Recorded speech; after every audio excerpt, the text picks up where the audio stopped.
You guys know we like making lists here. Well, we got a big one today for you PC gamers. These are the top 35 games coming to PC throughout 2021. The ones we're really paying attention to. There's a lot, so we gotta get going, but just note, games like Overwatch 2, Diablo 4, and Hogwarts Legacy, to name a few, are delayed to 2022. Still, we got a lot, so let's get started off with number 35 and talk about The Day Before. This is a very interesting hybrid style game where at first glance it looks like The Division, but they add some zombies and some MMO elements, and what you have is a really ambitious recipe for something cool. The developers have been pretty forthcoming. They've shown us lots of gameplay. We've seen combat, we've seen working with other players, we've seen fighting off the zombies, we've seen looting in the open environment, and it's kind of like a no-brainer. Like, why haven't we gotten a lot more games like this before? One part MMO, one part The Division, one part The Last of Us, kind of mixing a bunch of things together. This has a lot of potential. The initial gameplay trailer made a big splash, so we're keeping an eye on it and we're hoping that it releases this year. Next, over at number 34, we have another ambitious game called Manor Lords. This is a medieval strategy game for PC, a genre that I know many PC gamers really love. But this one, of course, has big, huge, large-scale tactical battles, but also city-building elements. So it's a very cool, creative marriage of two concepts that PC gamers have been proven to love. Very realistic, medieval, accurate battles, the strategy that comes with that, but mixed with the strategy that comes with building up a settlement, then a town, then a city. That can be a really addicting recipe, if you ask me. It is going to be releasing seemingly in early access this year, and we're excited to see what comes of it. Next, over at number 33, we have Outriders, billed as another kind of third-person shooter, action-centric, next-generation game. This was pushed, but now we know we're going to see it in 2021, and it's going to have a home on PC as well as next-gen consoles, and it seems interesting. It's from the developers People Can Fly. They have a track record for making great shooters. Bulletstorm is still one of my all-time favorites, and this one, although at a glance it looks generic, the more you watch the gameplay, the kind of abilities that the characters have, and just third-person action does make it stand out. We're hoping that the fact that this game gets a little more time in the oven is just going to make it even more special. This is currently slated to release on Steam April 1st, 2021. Next up at number 32, we have LEGO Star Wars, The Skywalker Saga, which looks like it could potentially be the definitive LEGO Star Wars game. This thing is going to cover a lot of ground, spanning a lot of Star Wars movies, with a big new emphasis on just big action moments, cinematic stuff, comedy, really shockingly great visuals. The LEGO games always really surprise me like that, and it seems like they're possibly trying to capitalize on just the amount of love there is for the LEGO Star Wars series. There's nostalgia there, of course, but I'm curious to see if this new one can really back it up in the gameplay department and just be a ton of fun. Early previews and press who've gotten their hands on it have said good things about it. This one has been pushed and delayed quite a bit, but we're looking forward to checking it out this year. Next, over at number 31, we have Humankind, which is billed as a historical strategy game, which looks downright beautiful. It's being published by Sega and developed by Amplitude Studios, the folks behind Endless Space.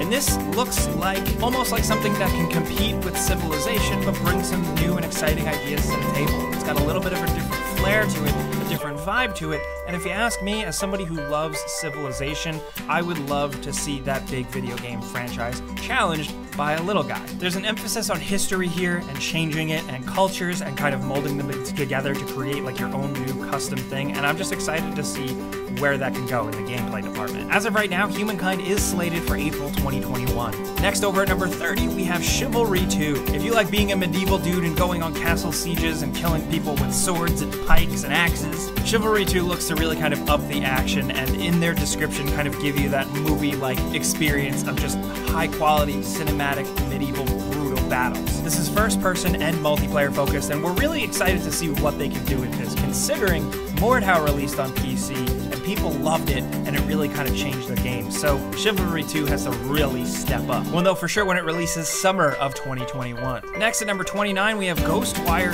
Tokyo. This is an action-adventure horror-themed game developed by Tango Gameworks and published by Bethesda. It was revealed at E3 2019 and of course made a big splash because Tango Gameworks, horror, Shinji Mikami being involved. But interestingly enough, as time has gone on, it's been revealed to be a first-person game. It seems very creative, it seems wildly out there. The creative director has actually moved on from the project onto something else. We're wondering if there's a direction shift. Still, the concept seems pretty cool, dealing with ghosts in a neon-lit Tokyo, but we still want to see a lot more from this game before we get super excited for it. We do know it is releasing October of 2021. Next over at number 28, we have Starfield. Yes, we're putting this on this list just to be hopeful. Is Bethesda's next big RPG, this new IP, this sci-fi epic, going to be out this year? We don't know for sure. We know Bethesda is also working on the next Elder Scrolls game, but that's even further off. We know Starfield is coming first. Is it going to be 2021? Who knows, dude? This is like the one big question mark on this list, but we wanted to include it because if it does come out in 2021, that could make for a pretty good holiday season. Next over at number 27, we have Senua's Saga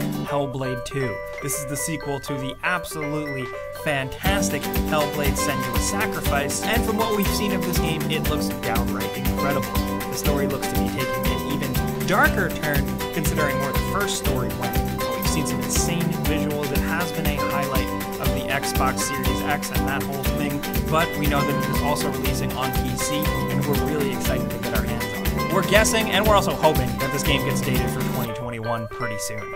But next over at number 26, we have Everspace 2. This released early in 2021, so of course we had to include it because it has taken the world by storm. It is a deep, fun, engaging, lengthy, single-player, first-person space experience. If you love exploring space, crafting, engaging in RPG stats and elements like that, Everspace 2 looks to keep you busy for a long time. It has been very well received, and technically I believe it's still in early access, so there's more to come. It's not really totally like any of the games I'm about to mention, but if you're into anything from Elite Dangerous to No Man's Sky, you might really owe it to yourself to check out Everspace 2. Next over at number 25, we have Evil Genius 2 World Domination. This is being developed and published by Rebellion, people behind the very awesome Sniper Elite series. These games are very interesting and very creative. Where Tropico takes a nice spin on City Builder, Evil Genius does the same type of evil spin on you being a villain, building out your secret lair. Whether it's like a top secret laboratory on an island, or just an evil dungeon in a volcano, the possibilities are endless, and it's just really cool, and it's a refreshing idea. The first one was, and we're hoping the second one continues that trend. Evil Genius 2 World Domination is releasing on March 30th, 2021. Next over at number 24, we have The Ascent. This is a single-player and co-op focused top-down RPG shooter. The action seems pretty nuts, especially with some really cool effects going on, and just the world design itself, because it is cyberpunk inspired. Not inspired by Cyberpunk the game, but Cyberpunk the concept. That's a very important distinction. So if you did get a taste of Cyberpunk with that game that we've all been talking about so much, and you want something a little bit different here that takes that concept even further, The Ascent might be a fun action romp that you might want to consider in 2021. Next at number 23, we have The Outlast Trials. This is the next Outlast game. It is, however, a prequel based around Cold War experiments, and honestly, it's been pretty mysterious since this game has been announced, but we're excited to see what Red Barrels comes up with. They kind of always deliver on the Outlast department, and if they're branching out and trying something a little bit new and a little bit different, we're definitely going to be willing to give it a shot. The Outlast Trials is coming sometime in 2021. Now down to number 22, speaking of another one that was announced a long time ago, we have Scorn. This is that horror first-person shooter game very much inspired by the art of H.R. Giger. On consoles, it is exclusive to Xbox Series X and S, but on PC, we're going to be able to play it. That's where I'm probably going to play it, because it very much looks like a game focused on visuals and atmosphere. This is a game I want to get right up in my monitor screen with some good headphones, the graphics turned up to 11, and then I just get spooked. They've been working on this game for a really long time. It's still labeled TBD, but we're thinking 2021 is finally going to be the year, considering they've started to roll out marketing again. Next over at number 21, we have Prince of Persia: The Sands of Time remake. Now this game was announced for all platforms in 2020 amid some skepticism by fans. Our first look at the game, it looked a little rough if I'm being honest, but I think a remake of Sands of Time, a game that necessarily doesn't need a remake, but hey, you know, a new reason to play it, a new shiny coat of paint. The game really needs the love it deserves, and we want to give Ubisoft and the developers specifically making this game props for deciding to delay it for quite a bit. We don't want to rush them. I think a game like Sands of Time needs all that love and care, but there is a possibility we can see it in 2021, so we wanted to mention it. Now down to number 20, we have Little Nightmares 2. This game released in early February, and we just want to say, man, definitely go play it. If you love short but fun horror experiences like Limbo or Inside, Little Nightmares 2 really scratches that itch and then some. Not to mention the first game as well. It plays with horror tropes you've seen before in interesting new ways. It has some fun puzzle platforming, some incredible visuals. Definitely play it with headphones. It's not the scariest game, but it is an unsettling game, and you should check it out. Next, down to 19, we have State of Decay 3, a game that, to be honest, to this day, we still don't know too much about. We know it's coming exclusively on consoles, the Xbox, but we're going to get it on PC. And all we've gotten is a cinematic trailer with a winter theme and a hint of zombie animals. That's all we got. Honestly, like I've said before, State of Decay 2 has come a long way. Undead Labs has really kind of played with this type of genre that they've kind of come up with, and we're excited to see where they take it with a third outing.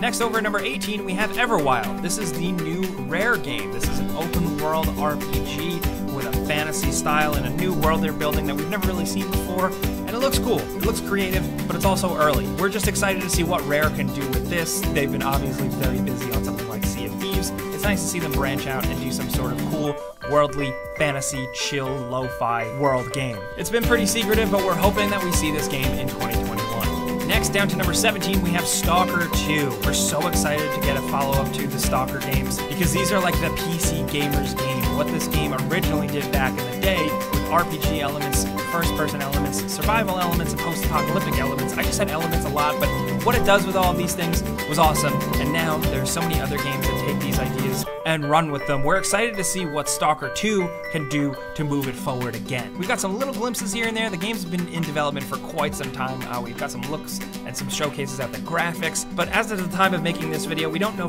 too much. Still, it is definitely one to keep an eye on. Next at number 16, Atomic Heart, the BioShock-inspired game, but with a weird Soviet sci-fi spin. We've been keeping our eye on this one for a while, and we think 2021 is definitely going to be the year. Lots of melee combat, but lots of stuff that's going to make you think. Incredible environment and level and enemy design, not to mention more of an open world design, which is pretty interesting. We're betting on Atomic Heart. We think it has a lot of potential. We've made videos on it before, and it is slated for a release on all the major consoles and PC worldwide this year. Down to number 15, Biomutant, a game that we've been following for a long time, finally has a release date. After many delays and it getting pushed, it's finally releasing May 25th, 2021. This is an open world action adventure RPG where you build out your own little critter character, adventure through an open world, find loot, and fight enemies with guns and swords. To be honest, it sounds like a lot of elements we've seen in previous games, but just the presentation and the real concept of it seems unique and a bit different, and we're always itching for different, so we're definitely going to be playing this one.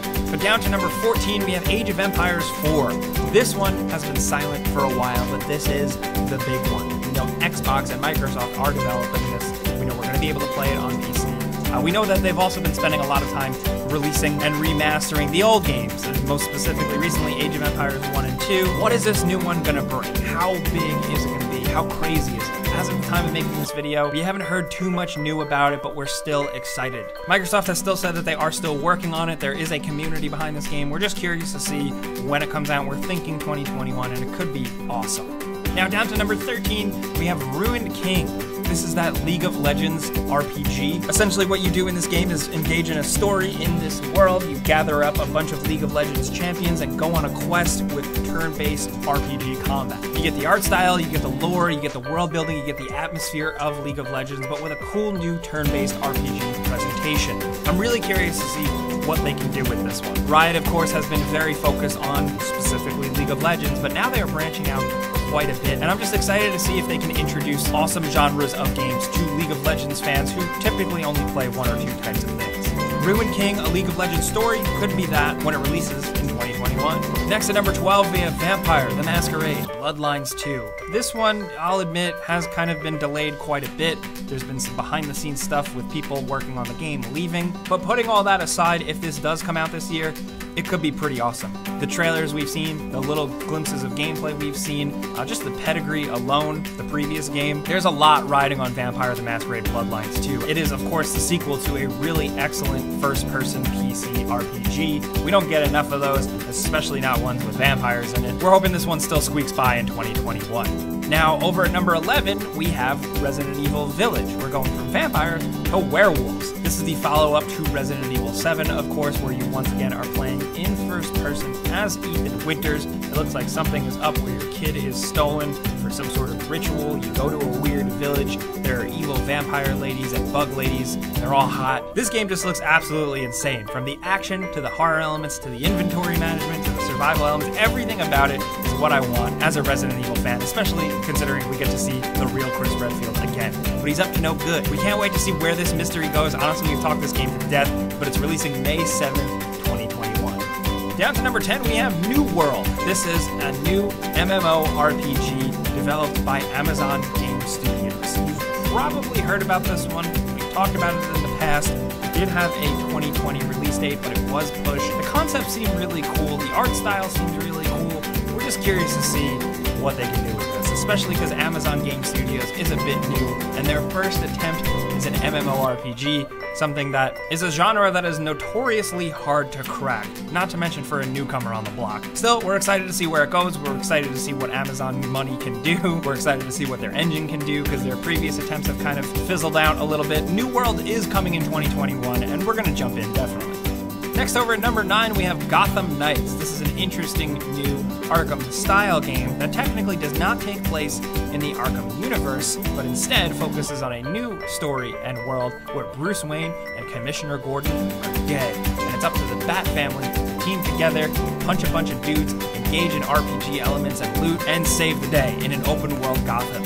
This honestly looks kind of cool. Once you can get over the fact that Batman isn't in the game, which was hard, and once you get over the fact that it is built a little bit around co-op, the actual moment-to-moment combat with traversal and some of the story stuff and presentation seems pretty enticing to me as a Batman fan. To be honest, not enough people have been exposed to the Bat family and the cool stories that come with it. WB Games Montreal is releasing this in 2021. Next at number 8, we have Elden Ring, the new From Software open-world RPG, which was announced, and J.R.R. Martin is helping work on the story, and we don't know anything else about it, and it's driving the internet insane. Everybody is, of course, clamoring for the next From Software game. The developers behind Sekiro, Shadows Die Twice, Dark Souls, Bloodborne, you name it. This has potential. Obviously, maybe you should bet on it, but we're still really clamoring for some information. They've gone quiet, dude.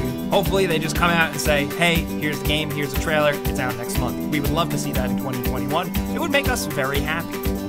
Down to number 7, though, we have Halo Infinite. This is a game that was slated to release in 2020 for PC and the launch of the new Xbox Series X, and it was delayed. A lot of people were not happy with the initial game reveal, so the developers have gone back to the table to really work on the game, and we're thinking that it's going to definitely show up in 2021. The single-player campaign is, of course, focusing on larger environments, and of course, we're also getting a bunch of multiplayer. But the ball is really in Halo's court. Since Halo was king, a lot of new games have come out and really dominated and really captured mainstream audiences. And it's up to Halo to kind of bring things back to basics and maybe bring everyone on board again. Can they do it? We don't know, but we're definitely sitting from the sidelines eating popcorn.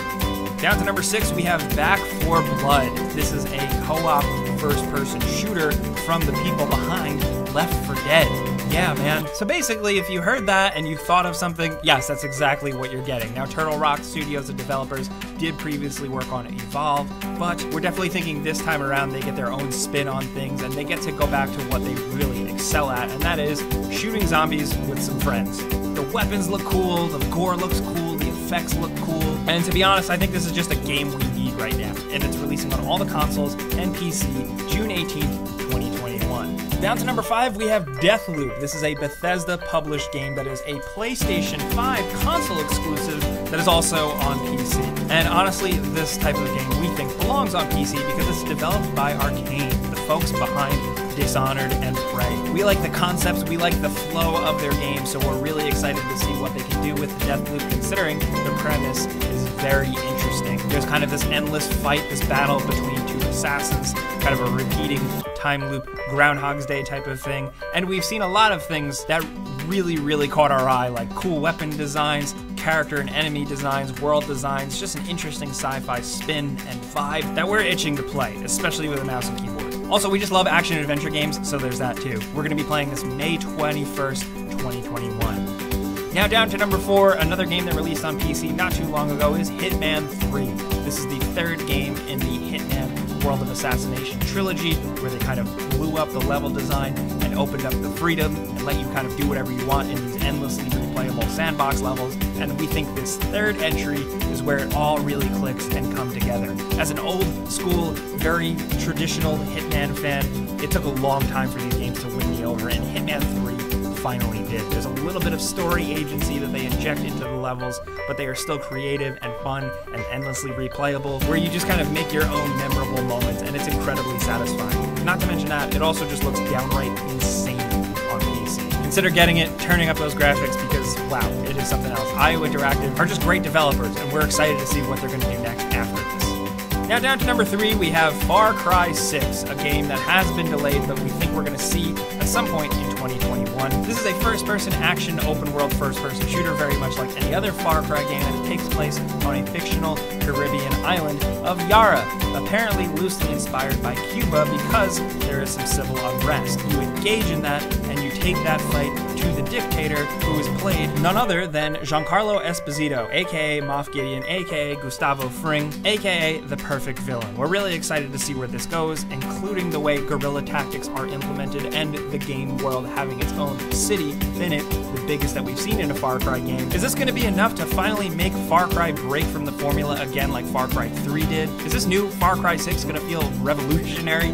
No pun intended. We'll find out for sure when we get our hands on it either the second quarter or the third quarter of 2021. Down to number 2, we have Dying Light 2, another game we have been foaming at the mouth for so long, another game that has been delayed quite a bit, but considering Dying Light was a fantastic experience on PC that was supported for years and years, you should still pick it up because there's so much good content in there. Dying Light 2 really blows it out of the water with how your decisions shape the world, with how they focus on storytelling and world building this time around. The potential for this game seems really high. We still argue that the original Dying Light is extremely underrated, and with the way Dying Light 2 seems to be blowing things out of the water, like I said, this could reach like Game of the Year levels. Is that ambitious on my part? I don't know. I just really like zombie parkour games. The developer publisher Techland has admittedly been pretty quiet on this game for a while, but we're expecting to see it in 2021. Now down to number 1, we have Valheim. We're mentioning it at number 1 just because as of the time of making this video, it is blowing up and it seems to be pretty popular for the right reasons. It's a high quality survival game. Every so often, every year or so, a new survival game hits the market and takes the PC crowd by storm. And Valheim is the newest one because it has this cool Viking theme, some creative building, some enemy encounters, a focus on PvE, and just a really interesting and weird visual design. It's proved divisive, but we think it's really cool. It's already sold like over 2 million units. It is in early access, but doesn't feel like half-assed early access. And frankly, as people who are a little skeptical of just the endless pile of survival games, we have found this one pretty fun so far. Those are all the 2021 PC games to pay attention to. Those are 35, but we do have 2 bonuses for you. We also have the Mass Effect Legendary Edition, of course, and Nier Replicant version 1.224744, etc., etc. You get the gist. We'd love to know what you guys are playing on PC in 2021, what you're expecting to pick up. Please let us know in the comments because we tailor our videos around what games interest you guys. Let's talk about anything PC gaming in 2021. If you enjoyed this video though, maybe you learned something, clicking the like button is the best way you can help us out. And if you're new, maybe consider subscribing, hit that notification bell because we put out videos every single day. But as always, thanks for watching, and we'll see you guys next time.